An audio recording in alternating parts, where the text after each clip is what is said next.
folks, it's Jeff here. Just a quick reminder, if you're loving Disney Coast to Coast, there are a couple of easy ways that you can support the show. We'd love it if you could rate and review us on iTunes, or wherever you listen to the show. This is a simple way to help other Disney fans find us. Also, go ahead and share your favorite episodes on social media and be sure to tag us. You can find all of our social media information at DisneyCoastToCoast.com. And finally, I just want to say thank you to all of you who listen every week. Your support is very appreciated, and we love that you're enjoying our Disney geekiness. Now on with the show. Get ready for your weekly dose of pixie dust with Disney Coast to Coast.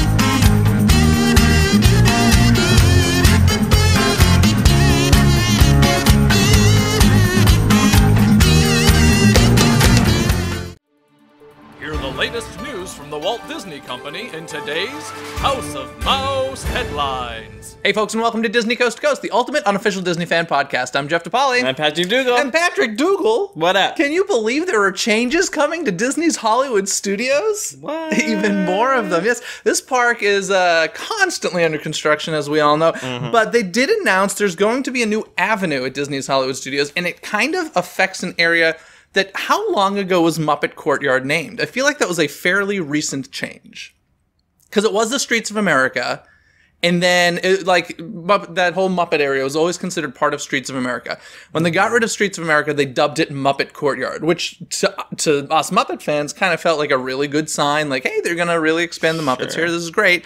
But was it less than a year? I feel like it was a very short period of time. I felt like it was, even though it was part of Streets of America, it was always called Muppet Courtyard. No, Muppet Courtyard was like a new thing. I must have been in the future and just always called it Muppet Courtyard. Maybe I'm mistaken, but I'm pretty sure it was dubbed that name officially. In any case, that's going to become part of Grand Avenue at Disney's Hollywood Studio. So it's going to be Muppet's Courtyard and a portion of the original Streets of America, which apparently is not going away, which I thought all of Streets of America was going to be gone. But apparently a small portion of it is going to be kept. Now, this is what I find interesting. It's going to be an area inspired by the revitalization and vibrant culture of present-day downtown LA. Pat, you and I live in LA. What do you think of downtown LA? So they're going to put a bunch of billboards up, scatter some homeless people around, and then spray paint the walls with some graffiti. I am not a fan of downtown LA. Like, Hollywood I like. Yeah. Downtown LA, like, I go there if I have something I need to do or see in downtown LA, but, like, as far as a place that's pleasant to hang out, not my favorite space. They're just going to throw up the Walt Disney Concert Hall. Yeah, that would actually be kind of interesting when we get that there. But it's very weird. They're going to have some vintage office buildings and warehouses being repurposed, which is something that happens in downtown LA these days. So we're getting a baseline tap house, new food and beverage location. Muppet's Courtyard will become Grand Park, so an extension of Grand Avenue. And an urban square off of Grand Avenue. As we've previously talked about, Muppets Theater was renamed the Grand Arts Theater, so who knows what's going to happen with that, although right now they're saying our Muppet friends are still doing Muppet Vision 3D. It's supposed to open this fall, and to me, the thing that I find most interesting about this is I kind of feel like Disney's Hollywood Studios will now have more California in it than Disney California Adventure. Oh, yeah? By adding a downtown LA, I'm like, that feels like something that Disney California Adventure should have, if any place. So I find that kind of interesting, scary, sad. I'm curious to see what happens with Muppet Vision 3D. That's really what it comes down to for me. However, we are getting the Muppet Fountain back in front of that area. So even though we're getting rid of the Muppet Courtyard name and the name of the Muppet Vision Theater, we're getting the fountain back. Talk about mixed signals. Yeah. I feel like we're breaking up with somebody and then getting back together and then breaking up back. They'll give you a little piece back. Yeah, so if you didn't know that awesome Muppet Fountain, which has been there since Muppet Vision 3D, I believe, open, it became a planter because of plumbing construction for Star Wars Land. Yeah. Happy to see it's sticking around. But like we said, so now there will be Pizza Rizzo in that area, which won't go away, I don't think, because it's just new. Changed over. Yeah. And then there will be the fountain, which I don't think will be going away because they're spending the time and effort to make it a fountain again. Yeah. Muppet Vision 3D, sticking around for now, but the name of the theater changed. Hot air balloon's gone. The big sign's gone. The marquee has been changed. I have no idea. A new Muppet Vision 3D, I'd be all for. Maybe. That'd be great. I'd love that. Maybe. But speaking of the Muppets, we got the first official video of the new Kermit the Frog. Did you see it? No. You didn't watch it? It's really jarring is the word I would use. I've expressed enough. I really like the continuity of character voices and such. But if you really go back, Steve Whitmire's Kermit the Frog did not sound like Jim Henson's. You kind of just got used to it through the years. And in this case, Matt Vogel's Kermit the Frog does not sound like Steve Whitmire's. You've seen Muppets Take Manhattan, right? Yeah.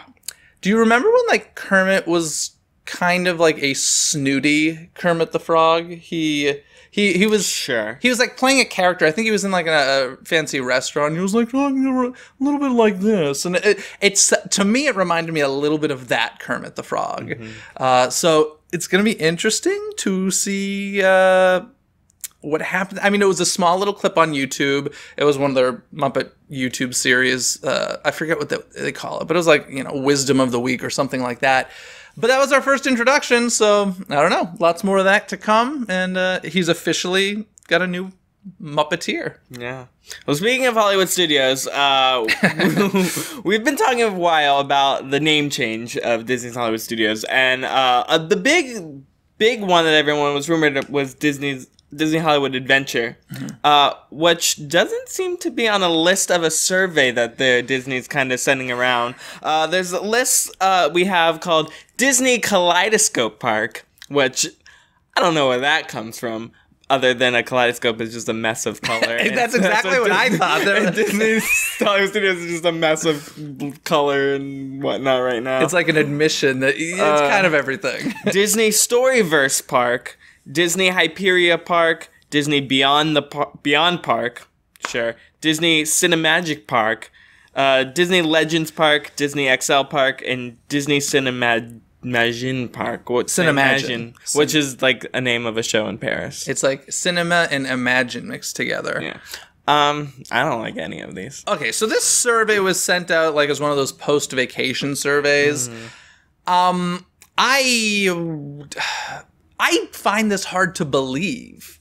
There is the theory out there that a lot of these are dummy names, and they're just kind of like trying to. I don't know how it works, but they're trying to like weed out people who aren't serious about the vote or something. I don't know. It's weird to me. Yeah. But Disney Kaleidoscope Park, like you said, it just reminds me of a mess of things thrown together. Disney Storyverse Park. What does that mean? A universe of stories? I mean, to me, that's getting in the territory of we could name almost any Disney park that, right? It's not very specific. Disney Hyperia Park, I don't understand why it's not Hyperion Park, like Hyperion Ave and Hyperion Theater and stuff like that. Like, where does Hyperia come from? I have no idea. Disney Beyond Park is what I hear is the front runner. And I hate this name. And the reason for that is because if you ask me, opening day Disney MGM Studios was more of a Disney Beyond park than current day Disney's Hollywood Studios, because when I hear Disney Beyond, I think of, okay, properties beyond the Disney label. To me, I think Disney's Hollywood Studios is still based on, of course, a lot of movies. So I feel like that should still be the center of, I want like Disney like camera action park. Right. Disney camera, like lights, camera, action. Disney camera, action. Disney Action Park. I mean, listen, at this point, I'm all for Disney's Hollywood or Disney Hollywood Adventure. Actually, I'm all for Disney's Hollywood Adventure, but that wouldn't happen. This Disney Beyond, but the weird thing to me is like, as I was saying, Beyond to me means beyond the Disney brand, which opening day Disney MGM Studios was that. They had a lot of MGM properties, Warner Brothers, all that stuff. Everything in the park these days, Disney owns now. So it's not a Disney Beyond park. It's a Disney park. So Disney IP Park. Let's just call it Disney Park. Disney Park. Disney Cinemagic. Of this list, that's probably the one I'd be most okay with. Yeah. I don't like Cinemagine. Cinemagine is it's funny because I hear a lot of people talk about that one, but everybody pronounces it a bit differently. Yeah. There's a lot of Cinemagine out there and such, and it's Cinemagines, but I do think it's a little confusing for people. Disney Legends Park, I can't stand because Disney Legends is a real thing, and it has nothing to do with Disney Legends. Other than the fact that they have a couple statues in front of that. Yeah. And then Disney XL Park has to be a joke, right? It has to be a joke. That can't be a real thing. Disney XL Park, extra large. Yeah, it's like the smallest of the parks, isn't it? Oh, man. For so many people, going on a Disney vacation requires years of saving.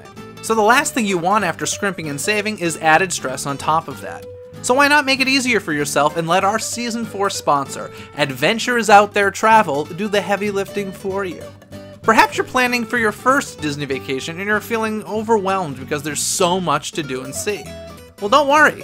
Adventures Out There Travel has you covered. Their agents specialize in making suggestions based on the type of activities you tell them you want to experience. Whether heading to Walt Disney World, Disneyland, or on a Disney cruise, Adventures Out There Travel can help you out. Go to adventuresouttheretravel.com for your free, no-obligation quote. So segueing from Disney's Hollywood Studios over to Disney's Animal Kingdom, there is a rumor going around, and I'm not sure how much I believe this, but a lot of these rumors come true, that Indiana Jones would be moving over to Disney's Animal Kingdom and replacing Dinoland USA. Now, this is just weird to me, because what on earth does Indiana Jones have to do with animals? Like the Pandora thing, I get the tie-in, I get what they're going for. Unless it's gonna be called like Snakes, why did it have to be Snakes Land? I don't think Indiana Jones has a place. You like that name? It's about good. It's about as good as Disney XL Park. Yeah. But do you like this idea? It doesn't tie in at all with Animal Kingdom, but I kind of like the idea. The theme would be that it would be a South America themed land. So what do we have in Animal Kingdom? We have Africa and Asia, and probably some others. Pandora, of course. Pandora. I'm sure there's some other places. But so this would be a South America tie-in for Indiana Jones. Now, the theory here goes is that people keep saying, oh, it's an easy switch over because Dinosaur is the same ride vehicle and track layout as Indiana Jones Adventure at Disneyland. It's not that easy. It would be a big thing. As far as getting rid of like the whole Dino-Rama area, I'm all for that. Do what you want with it. Get rid of it. They're saying maybe the Indiana Jones roller coaster from over at Disneyland Paris might take up that space. The whole dig site could become an archaeology site. So like I get where all of this fits, but at the same time, I'm just like, I don't like this idea at all. I don't know, but you're saying you'd be for it? I like the land idea. I mean, I like Dinosaur the ride. I do too, and I don't know why that gets such a bad rap. I think it's great. And again, going back to the Tower of Terror, like I'm all for different coasts having different rides. Absolutely. If we have Indiana Jones and they have Dinosaur, that's fun because we can go to different parks and visit both of them. But if both of them are there, what is the point of me going to another park if I can have the same rides over here? Yeah, I completely agree with that. Which was my argument for Tower as well. Yeah. I don't see, I don't know. I say I don't see this happening, but I didn't think Guardians of the Galaxy Mission Breakout was going to happen. So these weird ideas seem to come to life sometimes, and I don't know. Well, moving over to Epcot, we have the Food and Wine Festival that started September 1st. Yep. So we are back in the deliciousness of my favorite event. Is it really? Yeah, I love it so much. How do you like the DCA one? I don't. At all. It doesn't compare. I mean, of course it doesn't compare. World Showcase is such a great place for that event, and eating around the world just makes so much sense. Eating around DCA, not really, not so much, not really. But of course, with the Food and Wine, we also have the Eat to the Beat concert series coming back with a lot of artists throughout the entire run, from like Plain White Tees to Sugar Ray to a bunch of cover bands, American authors. Just there's a whole list of them. There's too many to name. You can check out on the Disney Parks blog. But I've fondly remember seeing a bunch, like actually just like walking through the American Pavilion during a bunch of those. How is it to get a seat for that? Like, is it? I was there during Food and Wine. I'm just not a huge Food and Wine fan. It's pretty easy. They usually do 2 to 3 concerts a day. I think you can buy a dinner package if you want. It also depends on the popularity of that artist, but they're usually fairly easy. Like you can show up a half hour before and be good, or Yeah, I'd say half hour to an hour. Okay, cool. The ones this is running. Well, they started dates August 31st. It goes through November 13th, so it's quite a long run. Plain white tees, that would be my number one choice, and American authors. It's gonna be the best day of my life. Yeah, Mad Tea. Yeah. You're right. I didn't even think about that. They did their Mad Tea Party. They should have a Mad Tea Party night at Eat to the Beat. That would be very popular. Although I don't know, East Coasters might be like, what is this? Yeah. We don't appreciate this Mad Tea Party thing. Even though I will say, SeaWorld this year pretty much took electronica. Did they? They had an event called Electric Ocean with Laser Man, and they took exactly what was at electronica. Orlando or San Diego? All of them. Really? Yeah. Which I thought was very funny when I saw that event in the videos. I was like, this is electronica, and another park basically took it. Well, listen, it wasn't. How long ago was electronica? Before you moved here, right? Yeah, it was like when Tron came out. It was like 2010. Is that what it was? So like 7 years ago? Wow. It's been long enough. I say, hey, if they're not going to take advantage of the coolest nighttime event at DCA, somebody else should. So what else is going on? Oh, speaking of food, mobile ordering has been expanded at Walt Disney World. I got to tell you, I want to try this out, but I'm also going with a cast member. So if I use this, you won't get the discount because this doesn't recognize any sorts of discounts. Hopefully eventually it will, especially for annual pass holders. But let's see, it's being added to Disney Hollywood Studios Backlot Express, ABC Commissary, Pizza Rizzo, everybody's favorite places to eat. Have you heard of anybody eating at Pizza Rizzo? Nope. Me either. It's already at the Magic Kingdom, Tomorrowland Terrace, Cosmic Race, Starlight Cafe, Pinocchio Village House, Pecos Bills, Columbia Harbor House. At Epcot, it's at Electric Umbrella, Liberty Inn. At Disney's Animal Kingdom, it's at Flame Tree Barbecue, Pizzafari, Restaurantosaurus, the greatest name for a restaurant ever. Kind of kidding, but kind of not. Satuli Canteen. Is that the one at Pandora? Yes, which was when I was over there. Right? I was planning to do the mobile ordering, but they were so on their game that there was no line. So. Ooh, nice. And then at Disney Springs, the Deluxe Burger. So this is actually expanded considerably more than I realized. Like I thought it was mostly just like a few places at Magic Kingdom and at Animal Kingdom. So good for them. I love this. I want brought to Disneyland. Yeah. My fear is that there will be a $10 fee to use this app. Yeah. So I don't know, but I think it's good. I think trying to think where you could imagine mobile ordering a Dole Whip. No, it would be it would be like Red Rose Tavern, is that ever changing back? It's supposed to be temporary. It's supposed to go back to Pinocchio, but I've still only eaten there once. I've eaten there a couple times. Listen, for fast service, it's good quality food. Like I actually like it. It's good stuff. Anywho, what else is going on? Mickey's Not So Scary Halloween Party has started. Wow, that was quite an introduction. And that was my scare. You were scared. Oh yeah. So Mickey's Halloween Not So Scary Halloween Party has started. August 25th. They're just every year it's just backing up. You just made me think of that YouTube video. Remember that lady? I'm backing up, because my daddy taught me good. It was one of those news reports that, long story short, this place was robbed and she was being interviewed and she's like, oh my God, and he was asking me for this and I just started backing up. And then somebody auto-tuned it into a song. It's good stuff. Look up Backing Up on YouTube. Great. It's really worth it. It really is. So with the return of Mickey's Not So Scary Halloween Party, of course, we get a Sorcerers of the Magic Kingdom limited edition card every year. And this year, it's a Country Bear Jamboree card. Yeah. Who would go to Mickey's Not So Scary Halloween Party and spend their time doing Sorcerers of the Magic Kingdom? Well, you don't have to do it. You can just go and pick up that card. Okay, how does the card affect the game? It's just another card that you can use in the game, but you can only get that card if you go to Mickey's Not So Scary. So you can use it outside of anytime outside. Yeah. Okay. It's just a card you can only get if you go to this year's Not So Scary Halloween It's Party. Pretty smart idea as far as like... They do the same thing with Mickey's Very Merry Christmas, and I think that's it. But I don't know anyone who still plays. That's what I was thinking. I mean, they keep investing in it, which I think is cool. Well, I mean, how much are they spending on like a card? I don't know.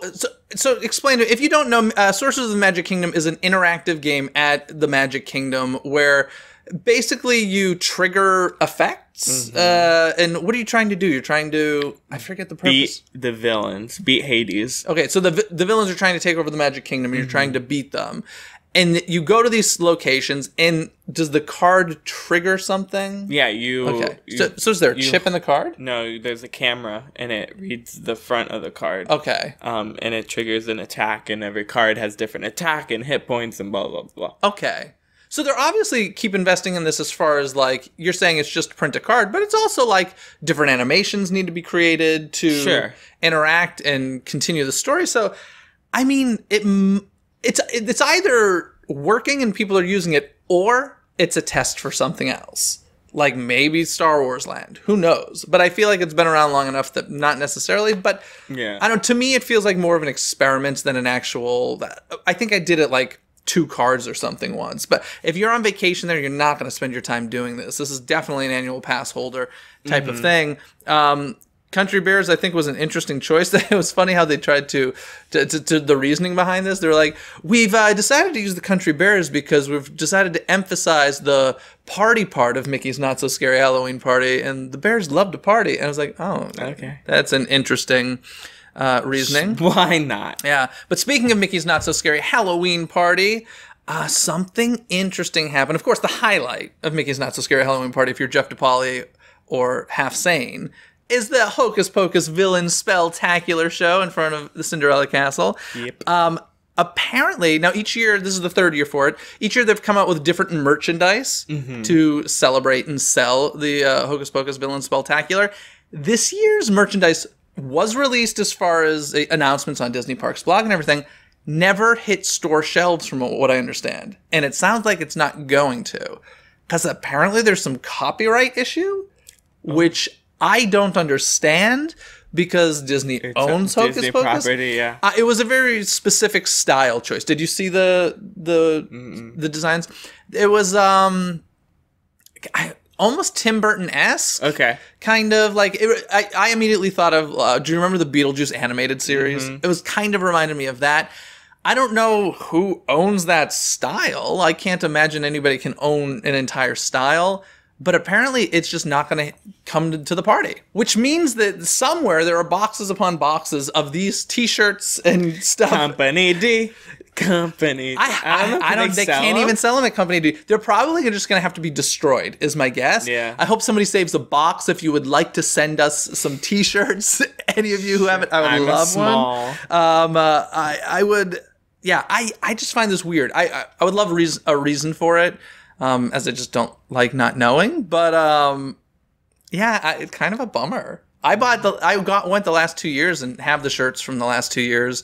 So I don't know. It wasn't, but to be honest, when I saw the designs, I was like, I don't like these. I don't think I would buy. I feel like it's the same with me and Horror Nights. I buy a year shirt every year and never wear them just because I want to have a year shirt every year. Really? See, I don't like years on things, and I get it. It does what it's supposed to. You buy it every year because of that, but I'm like, I hate it when it's like Disneyland 2017. I'm like, I don't want to wear this beyond 2017 now. It's just weird to me. But in any case, more Halloween stuff's happening over here. Yeah, over here. First of all, we got a fancy marquee over California Adventure. That's fun. The spooky pumpkins and says Halloween on it. Did you say spooky? Spoopy. Spoopy, there you go. Spoopy pumpkins. There you go. But just like last year when we had Tower of Terror and they were doing an overlay with After Dark, we're getting an overlay already for Guardians of the Galaxy titled Monsters After Dark. Now, this won't change the daily operation of Guardians. During the day, you can still ride normal Mission Breakout, but at night, it'll be transformed to Monsters After Dark, which is taking place around right after Mission Breakout. Everyone escapes, but Groot gets left behind, and we have to go back and get Groot. And there are monsters. Yep. Basically, that's what I get out of it. Yeah, so this is interesting. Attractions these days seem to be being created with Screens. Immediately in mind of we want to be able to change these and have overlays and stuff for the holidays, especially at Disneyland. So I think this is kind of cool. I was surprised by this. kind of came out of left field, but I think it's pretty cool. It's going to be happening during the official Halloween time at the Disneyland Resort, which is September 15th through October 31.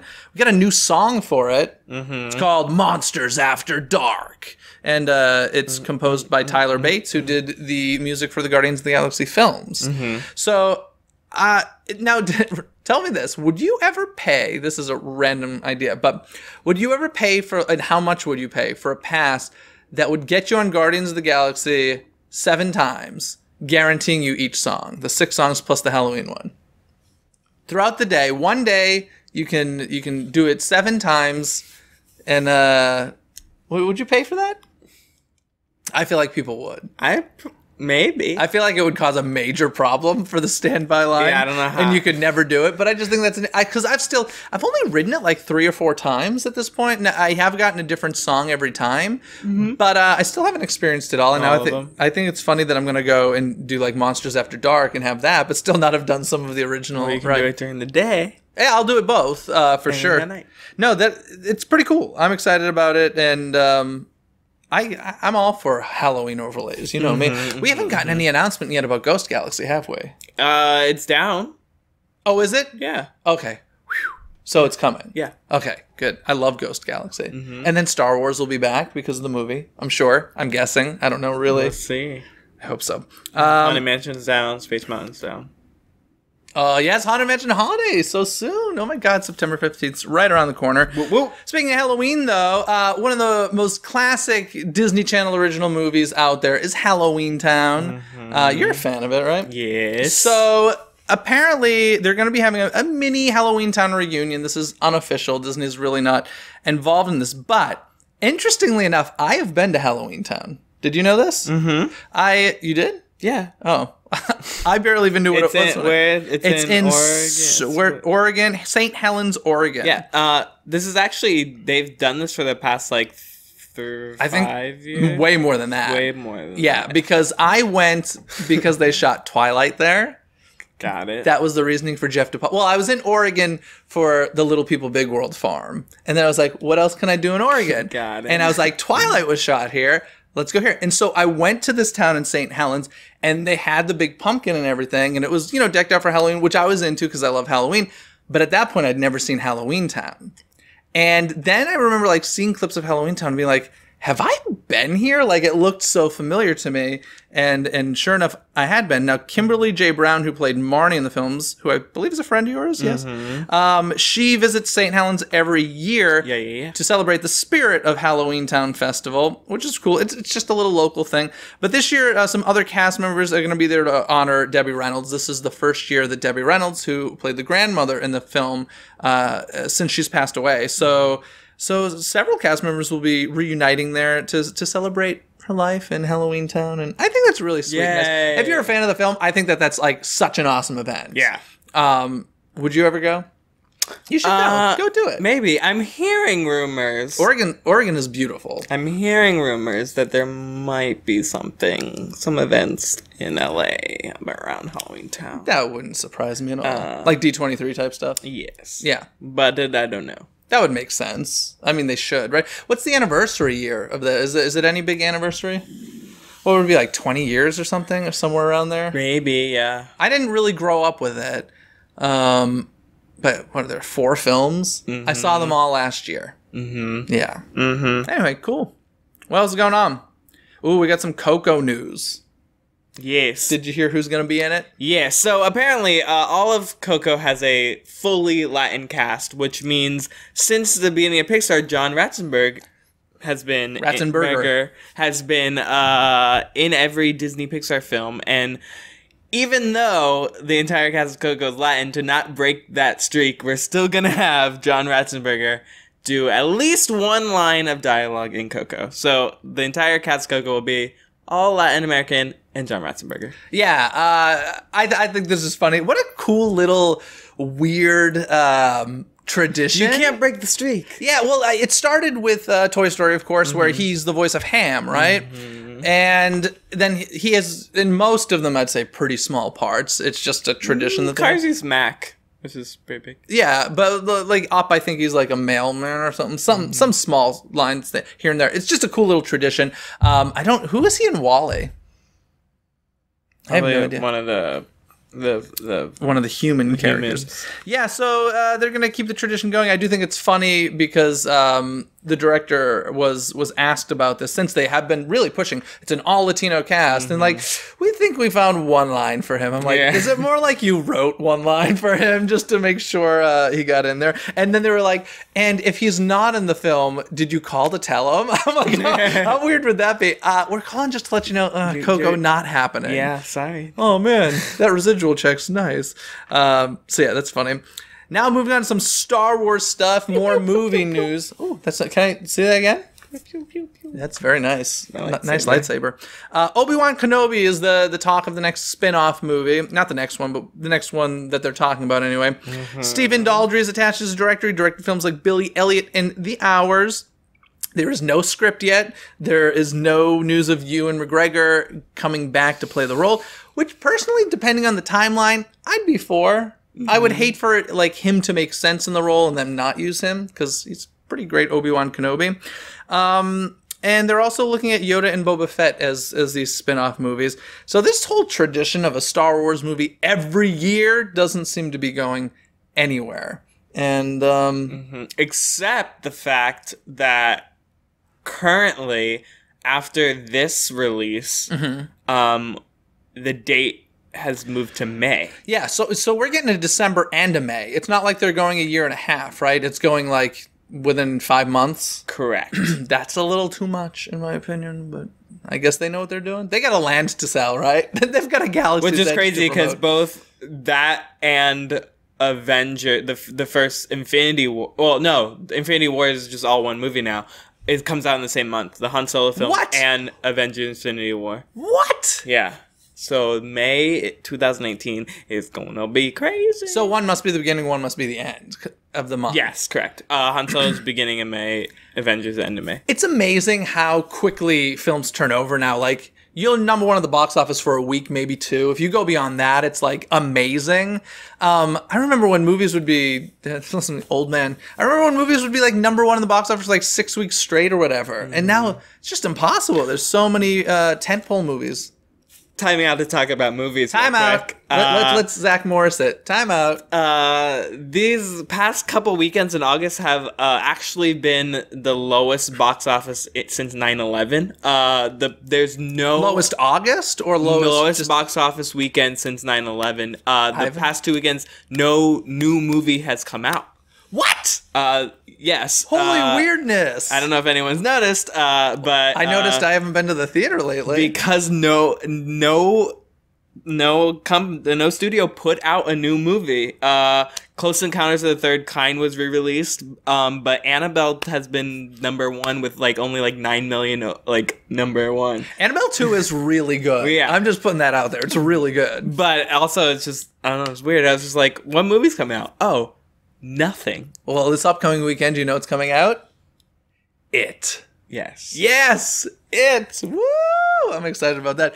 That's weird. But yeah, go to the movies, y'all. Seriously, I wish some independent film would have just come out of nowhere and been like, we're going in, and just slaughtered the box office. That would have been fantastic. Crazy. That is weird. Wow, we've run out of movies, ladies and gentlemen. So bizarre. So yeah, the Obi-Wan Kenobi spin-off film. That's apparently going to happen, and we'll see if Ewan McGregor comes back. Woo woo! Speaking of Star Wars, of course, if you haven't heard, Force Friday happened on September 1st. What was it? September 1st, yeah. September 1st. At 12:01 a.m. 12:01 a.m. Now, I remember when Force Awakens was coming out 2 years ago, they had the first Force Friday with all the merch from Force Awakens. I actually went to Target at 12:01 during the first Force Friday just to see all the merch from the movie. And, of course, they have one this year for... what is the name of the movie? Last Jedi. Last Jedi. Well, ladies and gentlemen, that was Patrick Dougal forgetting the name of the Star Wars blanking movie. on movies. Not Jeff.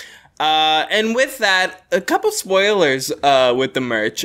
We saw almost an anti-BB-8. Ooh. Have you seen him? No. He's all black. And yeah. And of course... it's the Venom of BB-8. Yeah, and then there's the Porgs.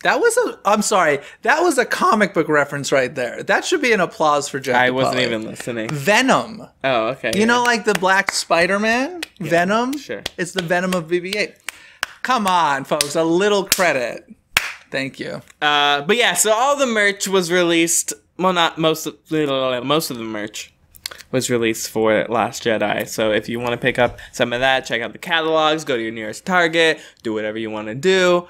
It's out there. I wonder if it did well. I remember being like, you didn't even buy anything last year, right?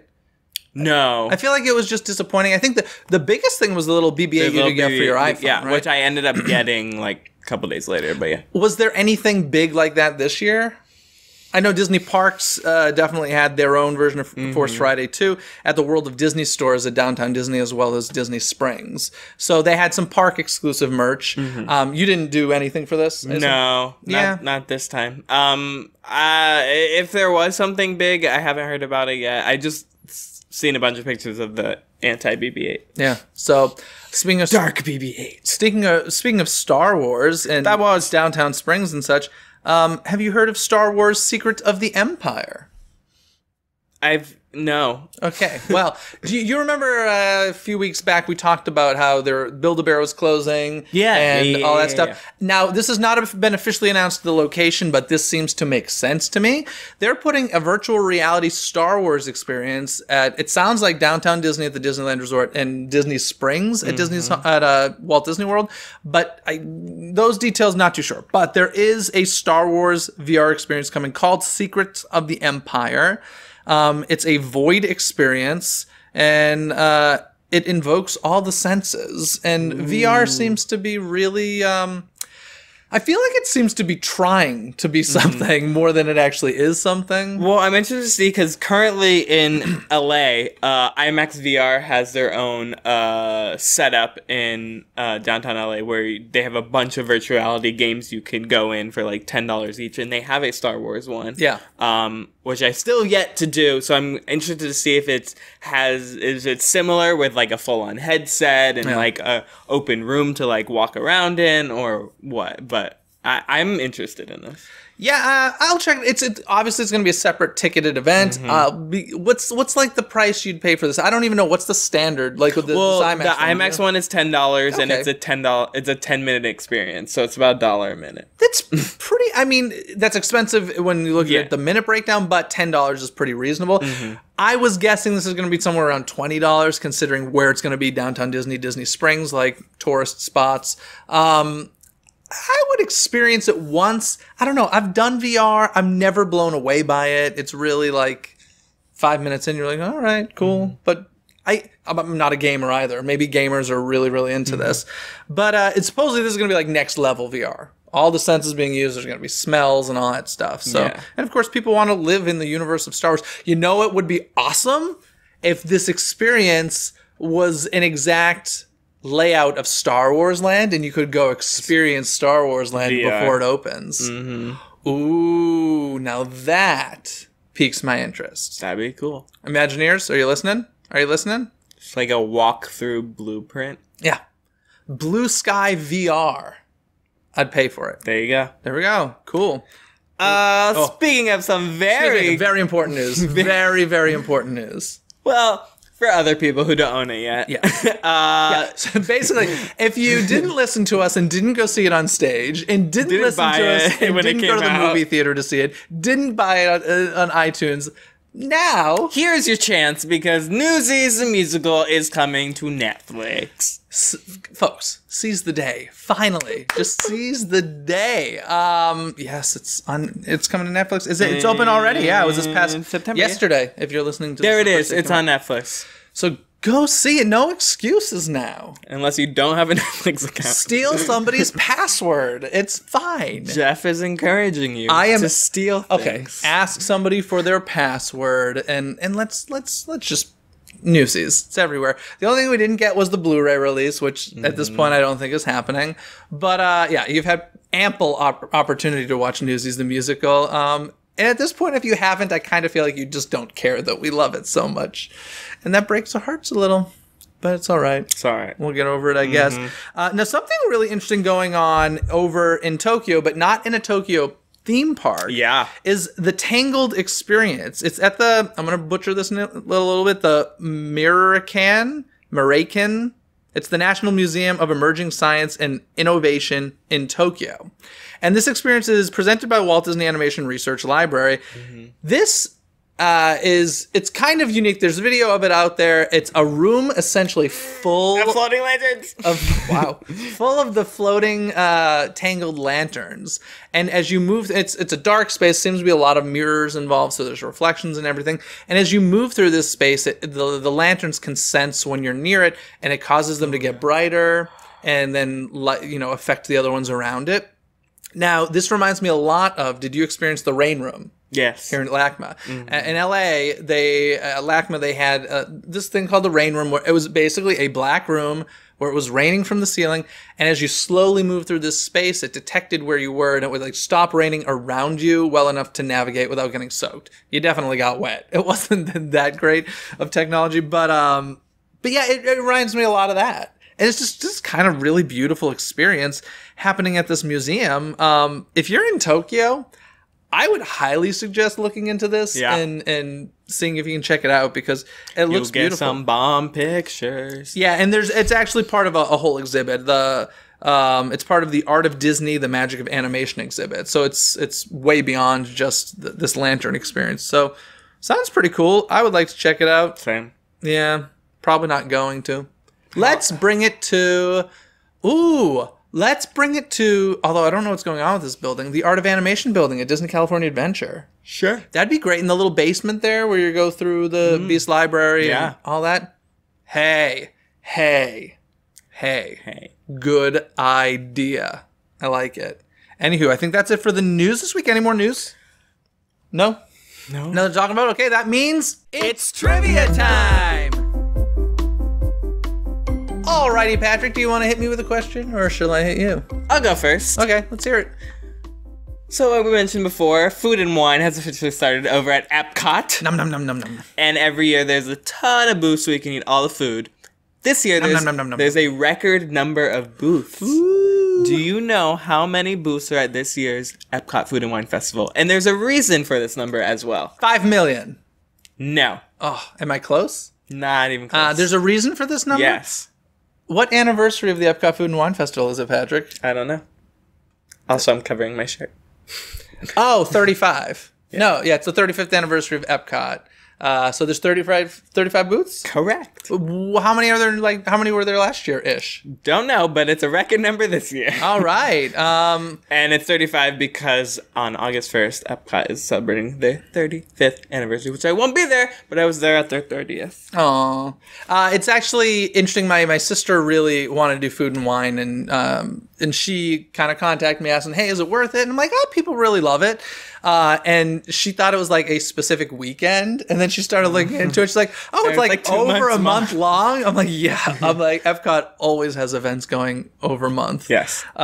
So she was kind of happy about that. So that made me laugh, though. I'm like, yeah, Disney doesn't really do just weekend long events for the most part. But yeah, 35 booths. That's a lot of food. Now, we need to calculate how much money would be spent if you bought one item from every booth. That'd be a lot. Average of $7. $6-7. Yeah. Oof, it's a lot of money. I'm not smart enough to do that math in my head. But somebody can leave a comment on YouTube. Got you. Do it. Oh, my phone is disabled. Oh, his iPhone is disabled. Well, I've got a trivia question for you. All right. We're talking about Indiana Jones, taking over not taking over. Well, I guess taking over Dinoland USA at Disney's Animal Kingdom. As of right now, where in all of the Disney resorts can you find Indiana Jones inspired stuff? Oh, okay. Hollywood Studios. Not counting stores. I'm talking. Okay. Yeah. Hollywood Studios. You have the Stunt Spectacular. What's the full name? Indiana Jones Epic Stunt Spectacular. That is correct. Disneyland. You have Indiana Jones and the Hidden Eye. Temple of the Hidden Eye. What? Indiana Jones. Ride. Adventure. Temple Temple of the Hidden Eye. Forbidden. Forbidden Eye. Indiana Jones Adventure Temple of the Forbidden Eye. There we go. I can't believe you didn't Hidden, get that forbidden, they rhyme. Yeah, whatever. Paris, I have no idea what that coaster is called. Disneyland Paris has the Indiana Jones and the Temple of Peril. That one. That's the roller coaster. It's just the roller coaster. Tokyo Sea is Indiana Jones and the Temple of the Crystal Skull. Indiana Jones Adventure. Adventure in the Temple of the Crystal Skull. Yep. I think that's This one's a trick. I have a trick one. It's not a ride. It's a store. It's not a store. Oh. Is it in like Hong Kong or something? Nope. It's at Walt Disney World. Oh. It's not in a Hollywood Studios? It's not a park. It's not in a park. It's at down Disney Springs? Yep. I have no idea. Jock Lindsay's Hangar Bar. Oh, yeah. Yeah, so that's Disneyland, Indiana Jones Adventure, Temple of the Forbidden Eye, Tokyo Disney Sea, Indiana Jones Adventure, Temple of the Crystal Skull, Disneyland Paris, Indiana Jones and the Temple of Peril, Disney's Hollywood Studios, Indiana Jones Epic Stunt Spectacular, and Disney Springs, Jock Lindsay's Hangar Bar, and of course, coming soon, Indiana Jones Orama. Indiana Jones and the Temple of the Pandora Navi people. That I love the tie-in. That's beautiful. They're nowhere near each other, unfortunately, so that'd be a little difficult. But before we hit the road here, I do want to give a couple shout-outs to Just Me to You, DC. Hello, Just Me to You, DC. Thank you so much for leaving us a 5-star written review on iTunes and helping other folks find Disney Coast to Coast. It's so easy to do. If you want a shout-out on the show, you can do the same thing. Another shout-out for Vigats. Vigats. Thank you. The usernames that I come across are so unique and interesting. Thank you for amusing me, folks. But yes, Just Me to You, DC, and Vigats, thanks so much for leaving those iTunes reviews. Anything else you want to say before we go? Happy Halloween. Happy Halloweeny. It's almost here. It's officially Halloween. Get spoopy. Yeah, it's September. It's Halloween. No, a Halloween party has started. It's Halloween party, dude. I'm just so not into the August Halloween party thing, but whatever. Get spoopy. Get spoopy, guys. Of course, to connect with us between episodes, make sure you go to DisneyCoastToCoast.com. Connect with us on social media. All the links you need are there at DisneyCoastToCoast.com. That's going to do it for us this week. Have a fantastic and magical week, everybody. We'll see you next time. Bye. Bye. Thanks for watching Disney Coast to Coast. Have a magical day.